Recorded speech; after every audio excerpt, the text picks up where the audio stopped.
बहराइच के कतरनिया घाट वन क्षेत्र में ट्रांसगेरुआ के जंगल व नेपाल सीमा के करीब बसे भरथापुर गांव में गुरुवार आधी रात को एक तस्कर हाथी ने उत्पाद मचा दिया।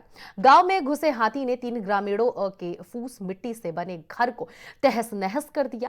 वहीं घर में रखे गृहस्थी के सामान का भी काफी ज्यादा नुकसान किया।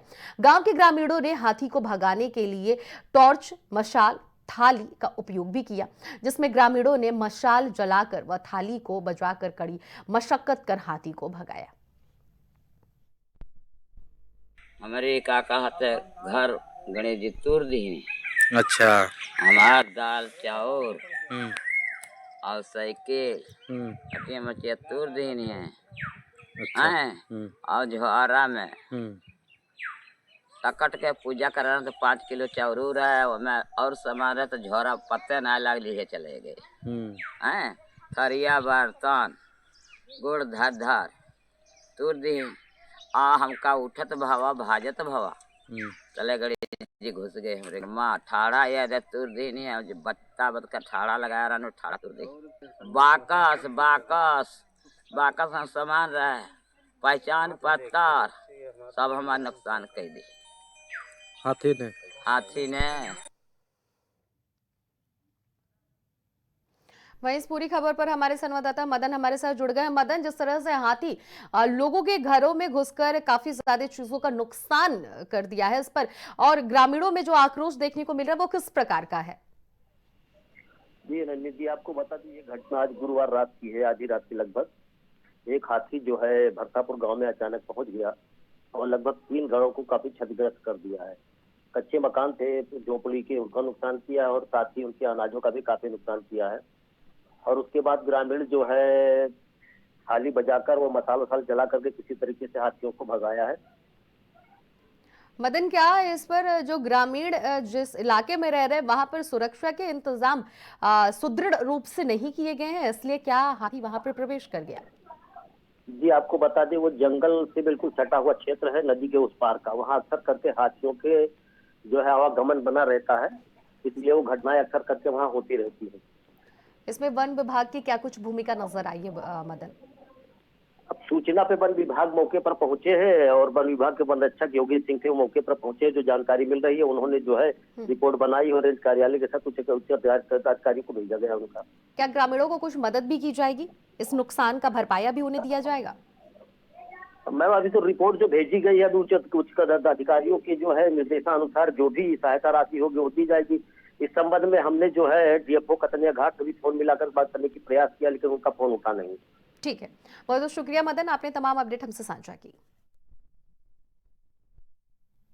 महाकुंभ में फिल्म अभिनेत्री ममता कुलकर्णी को महामंडलेश्वर बनाए जाने के बाद किन्नर अखाड़े में घमासान शुरू हो गया है।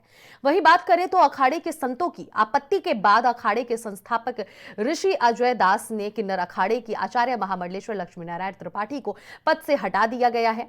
वहीं इस संबंध में एक पत्र भी जारी किया गया है। हालांकि आचार्य महामंडलेश्वर लक्ष्मी नारायण त्रिपाठी ने इस कार्रवाई को अनुचित बताया है। कहा कि अजय दास को किन्नर अखाड़े से पहले ही निकाला जा चुका है, वह किस हैसियत से ये कार्रवाई कर सकते हैं, इस पूरे मामले पर वह कोर्ट में जाएंगे। वहीं आपको बताते चले कि जिस तरह से महाकुंभ में जो किन्नर अखाड़ा है वो काफी ज्यादा चर्चा का विषय बना हुआ है। चर्चा का विषय बनने के पीछे की वजह है अभिनेत्री ममता कुलकर्णी का महामंडलेश्वर बनना। ममता कुलकर्णी को महामंडलेश्वर आचार्य जो है किन्नर अखाड़े की, यानी कि जो त्रिपाठी, आपको बताते चले कि उन्होंने महामंडलेश्वर की उपाधि उन्हें धारण कराई थी और उसके बाद से ममता कुलकर्णी का किन्नर अखाड़े में महामंडलेश्वर बनना ये काफी ज्यादा वहां पर सियासत बन गई। कहीं ना कहीं तमाम आचार्य, साधु, संत और किन्नरों में मतभेद भी देखने को मिला कि एक अभिनेत्री को अचानक से कैसे महामंडलेश्वर की उपाधि धारण कराई जा सकती है। इसको लेकर तमाम विवाद भी सामने आए। लेकिन अगर बात कही जाए तो किन्नर अखाड़े से तमाम बयान भी सामने आए कि अगर कोई सनातन धर्म को अपनाता है तो इसमें कहीं से कोई भी दो राय नहीं है। कई अभिनेत्रियों से तुलना भी की गई, सना खान से भी तुलना कराई गई कि सना खान जब अपने धर्म को अपनाती हैं, वो भी एक अभिनेत्री थी और अभिनेत्री होने के बाद से जब वो भी पूरी तरीके से मुस्लिम धर्म को, मौलाना धर्म को पूरी तरह से अपना ली है, तो फिर इसमें ये जो बयान था ये नारायण जो लक्ष्मी नारायण त्रिपाठी हैं उनका था। और इस पर उन्होंने ये भी कहा कि सना खान जब अपना सकती है अपना धर्म पूरी तरह से उसमें लीन हो सकती है, तो फिर एक सनातनी बेटी यानी कि ममता कुलकर्णी क्यों नहीं सनातन धर्म अपना सकती है। तो वहीं इस पूरी खबर पर हमारे संवाददाता आशीष भट्ट प्रयागराज महाकुंभ से जुड़ गए हैं। आशीष, जिस तरह से ममता कुलकर्णी को महामंडलेश्वर पद धारण कराया गया, उन्हें महामंडलेश्वर भी बनाया गया, इस पर अब यह बयान सामने आ रहा है कि अब उन्हें काफी ज्यादा इस पर सियासत भी शुरू हो गई है कि उन्हें महामंडलेश्वर की उपाधि नहीं धारण कराई जानी चाहिए। इस पर क्या बयान अभी सामने निकलकर वहां से आ रहा है? अगर किया जाए तो जिस तरीके से ममता कुलकर्णी को, एक बॉलीवुड कलाकार को जिस तरीके से महामंडलेश्वर बनाया गया, उसके बाद तमाम तरीके से सवाल खड़े हो गए, तमाम तरीके से बात विवाद चालू हो गई। वहीं अगर बात किया जाए तो तमाम तरीके से ये कहा जाने लगा कि जो महामंडलेश्वर बनाए जाते हैं उसकी कहीं ना कहीं 12 साल की एक प्रक्रिया होती है, एक साधना होती है, उसके बाद महामंडलेश्वर बनाए जाते हैं। तो तमाम विवादों के बाद इस तरीके से विवाद आया और उसके बाद कहीं ना कहीं आज एक मामला सामने और आया था, जिस तरीके से महंत अजय दास जी ने आचार्य किन्नर अखाड़े के आचार्य की बात कहा जाए तो उनको उनके पद से निरस्त करने की बात आई। तो तमाम तरीके की ममता कुलकर्णी के जिस तरीके महामंडलेश्वर बनाने के बाद से तमाम तरीके से बात विवाद शुरू हुआ है, वो कहीं ना कहीं इस समय सुर्खियों में है। जी आशीष, लेकिन लक्ष्मी नारायण त्रिपाठी जो आचार्य महामंडलेश्वर है, उनका तो साफ तौर पे ये कहना है कि सना खान जिस तरह से अपने धर्म को अपना सकती है, उस तरह से एक सनातनी बेटी क्यों नहीं सनातन धर्म को अपना सकती। इसमें दो राय क्या है? वो सना खान से सीधे ममता कुलकर्णी का तुलना की थी। देखिए, उनका सीधा तो ये कहना था कि आज कहीं ना कहीं अगर ये इस्लाम धर्म को करती हैं, अगर तमाम वो अपनाती, तो कहीं ना कहीं आज जो तमाम मीडिया है या तमाम ऐसे लोग जो सवाल उठा रहे हैं वो कहीं ना कहीं सवाल ना उठाते। अगर आज कोई एक बेटी कहीं ना कहीं आज सनातनों को हिंदू धर्म को अपनाते हुए, एक सनातनी परंपरा को अपनाते हुए महामंडलेश्वर बनाई गई, तो उसमें क्या गलती? कोई पेट से, कोई उनका ये भी कहना था कोई पेट से साधु बनकर नहीं आता, कोई संत बन के नहीं आता। तो ऐसे तमाम तर्क देते हुए उन्होंने कहा कि ऐसी कौन सी ऐसी बात है कि वो ऐसे संत नहीं बन सकती। सवाल ये भी सामने आया कि उनके ऊपर कई तरीके के आरोप लगे थे, देशद्रोह तक के आरोप लगे थे। उसके बाद उन्होंने उस पर भी तर्क देते हुए उन्होंने कहा कि ऐसे जो आरोप थे वो उनके पूरी तरीके से बरी हैं, अगर ऐसा कुछ होता तो आज जेल के सलाखों में होती है।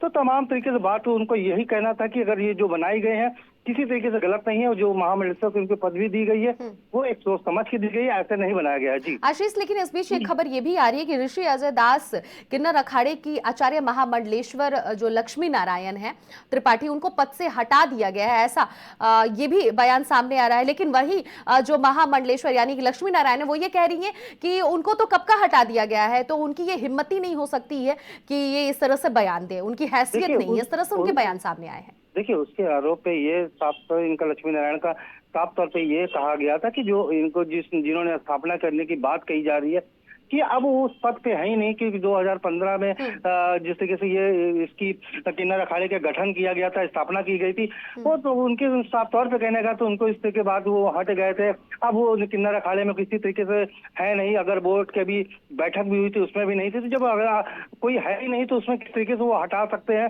तो पूरी तरीके से उन्होंने साफ तौर पर ये कहा कि अब उनका किन्नर अखाड़े से किसी तरीके के नाता नहीं है, पर अपनी को दिखाने के लिए वो इस तरीके से बात कह रहे हैं। आशीष, लेकिन इस बीच अदालत की भी बात सामने आ रही है, लक्ष्मी नारायण कह रही है कि अब वो कोर्ट में जाएंगी न्याय की गुहार लगाने। जिस तरीके से वो आरोप लगाए जा रहे हैं, तो उनका साफ तौर पे कहना है हम लीगल तौर पे, हमारे पास तमाम तरीके के पुख्ता सबूत है, हम इसको लेके हम कोर्ट पे जाएंगे, जो हमारी सच्चाई है लोगों तक सामने आ जाएगी। जी आशीष, ममता कुलकर्णी का वहां से वापसी भी हो गया है, महाकुंभ से ये खबर आ रही है कि वो किन्नर अखाड़ा छोड़कर वापस भी हो गई है, किस तरफ वो रवाना हुई है, इस पर क्या अपडेट है आपके पास? देखिए, इस पे आचार्य महामंडलेश्वर से बात करने पे साफ तौर पे ये कहा है कि वो उसके जिस समय उनका जब उनको महामंडलेश्वर बनाया गया, वो तमाम यात्राओं पे निकली, साफ तौर पर उनका कहा कि तमाम जगहों पे दर्शन करने के लिए निकली है। तो ऐसा उन्होंने यही कहा कि वो तो उसके बाद ये यहाँ पे नहीं है, अभी वापसी उनकी फिर होगी, अभी तमाम जगहों पे गई हैं, उसके बाद वो तो जरूर मेला में आएंगी। इतनी बात उनके वो कहती नजर आई मीडिया से। तो अभी ये साफ तौर पर इनका कहना है कि अभी मेला पूरी तरीके से बाकी है, अभी वो निकली है, अगर कई जगहों पे गई हैं, दर्शन पूजन करने के लिए गई हैं, काशी विश्वनाथ की बात कही। तो अभी ये जरूर है, देखने वाली बात होगी कि ममता कुलकर्णी जिस तरीके से बात कही जाए वो लौट के कुंभ में आती है कि नहीं आती, ये देखने वाली बात होगी। ठीक है, बहुत बहुत शुक्रिया आशीष, तमाम अपडेट आपने हमसे साझा की। लखनऊ थाना के पीजीआई क्षेत्र के ट्रॉमा सेंटर के पीछे 2 बाइक सवार बदमाशों द्वारा चेकिंग में लगी पुलिस टीम पर फायरिंग। जवाबी कार्रवाई में एक बदमाश के पैर में लगी गोली, दूसरा बदमाश भागने में कामयाब हो गया। घायल बदमाश जितेंद्र को पुलिस ने इलाज के लिए भेजा अस्पताल। फरार बदमाश की तलाश में जुटी पुलिस से मिली जानकारी के अनुसार आपको हम बताते चले, घायल बदमाश के पास से एक मोटरसाइकिल और एक अवैध तमंचा, कारतूस व एक चोरी किया मोबाइल भी बरामद हुआ है। आज दिनांक 30/31 की रात को थाना पीजीआई पुलिस द्वारा चौकी क्षेत्र वृंदावन थाना क्षेत्र पीजीआई में सघन चेकिंग अभियान चलाया जा रहा था। जब एक संदिग्ध मोटरसाइकिल द्वारा जब पुलिस को रोकने का प्रयास किया गया तो उसने पुलिस पर फायर कर दिया। आत्मरक्षा जवाबी कार्रवाई करते हुए पुलिस द्वारा भी उन पर फायर किया गया, जिसमें एक व्यक्ति के पैर पर गोली लगी। दूसरा व्यक्ति भाग रहा था, जिसे पुलिस ने मौके पर से गिरफ्तार किया। इनसे पूछताछ करी गई तो इनके द्वारा अपना नाम जितेंद्र रावत और सनी कुमार बताया गया है। डिटेल पूछताछ में इनके द्वारा बताया गया कि 26/27 की रात को थाना क्षेत्र पीजीआई के साउथ सिटी में एक महिला के साथ मोबाइल स्नैचिंग की गंभीर घटना इनके द्वारा कारित करी गई थी। इनके पास से एक तमंचा, कुछ कारतूस और घटना प्रयोग मोटरसाइकिल बरामद करी गई है। इनको भी इलाज के लिए ट्रॉमा सेंटर में भर्ती कराया गया है। अग्रिम विधिक कार्रवाई प्रचलित है।